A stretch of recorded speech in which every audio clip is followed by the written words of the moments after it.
Ginala nga namin yung mga bata dito sa mall dahil tapos na ang first summative exam. Hi mga mare, I'm the mother mom and welcome to another series of my life as a stay-at-home mom of two and trying my best to stay active, stay sane, and stay fit. For today's larga mga mare, dahil tapos na nga ang first summative exam ng mga bata, napag-isipan nga namin na igala sila sa mall since magse-celebrate din kami ng birthday ng aming kumare. So since ililibre kami ni Mother Dear Joy, napag-isipan na nga rin namin na igala at ilaro na rin sa play area yung mga bata. And that is our reward for them na rin mga mare after nilang magsunog ng kilay at talaga namang mag-aral mabuti because of exam. And by the way mga mare ko, may mga consent nga po pala yung mga video na to including mga kids sa kanilang mga parents. Kaya ako ay nakapag mini vlog. Requested na rin na nila to. So mga kaklase nga pala rin yan ni Isabel and then yung iba ay mga friends. So sila mga mare ang araw-araw kong kasama sa school, araw-araw kong kasamang tumambay, magpakain ng mga anak at makipagchismisan. Kasama kong mainip kada maghihintay ng labasan sa school. So, balin naging magkakaibigan na rin mga mare yung mga anak-anak namin at mga apo-apo dahil nga magkaklase. So, nilibre kami ni Mother Dear Joy nyo mga mare ko dito sa Inasal dahil nag-birthday siya noong August 6 and including mga kids. Apa talaga kami lang mga nanay pero di ba nakakaawa naman kung hindi isasama yung mga bagets na to. At syempre walang mapag-iiwanan mga mima. Kaya ayan mga mare at feeling ko talaga sila ang mag-e-enjoy. By the way, isang alam palang babae si Isa. At ito naman mga mare yung kadadating ko lang na kumare na ang pinanser namin for today's lunch. After namin kumain mga mare ko, ayan nag-gather na kami dito at para naman sa aming next station ang play area. Usapan na namin talaga to na yung mga bata igagala para mag-enjoy. So sa kids zone na namin na pag-usapan na ilaro yung mga bata since mas malaki siya at pang mga big talaga. Kasi kung dun sa isa, mga pang baby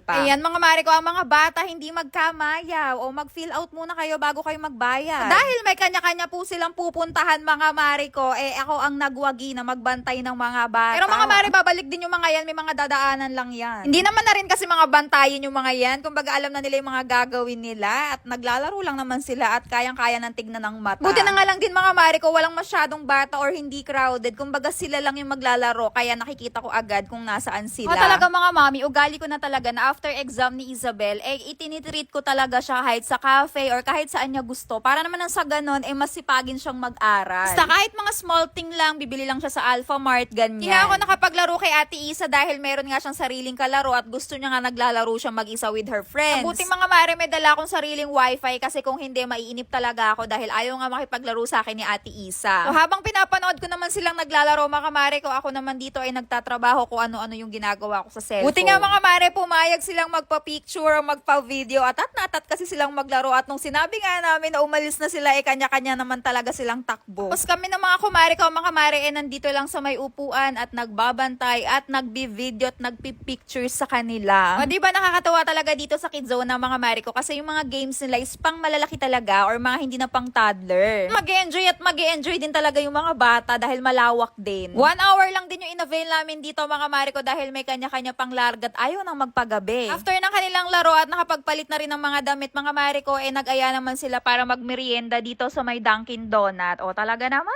Kita nyo naman yung mga kumare ko, kanya-kanya ng picturean or kanya-kanya ng bit-bit ng anak. Talaga naman pong enjoy na enjoy si Ate Isa nyo mga kumare ko. At nakakatuwa rin kasi nakikipaglaro na siya sa mga kaklase niya, hindi na siya nahihiya at nag-i-initiate na talaga siyang makipag-play. And of course, yung connection ba nilang magkakaklase is talagang magiging maganda. Buti na nga lang din talaga yung mga kamami ko na to napakababait. After na nag-ayaan na rin umuwi mga mare ko at dito nga kami nakisabay sa kumare naming may sasakyan. Grabe, nakakatuwa, nakaka-relax at nakaka-refresh talaga no kapag mga bata yung kasama natin.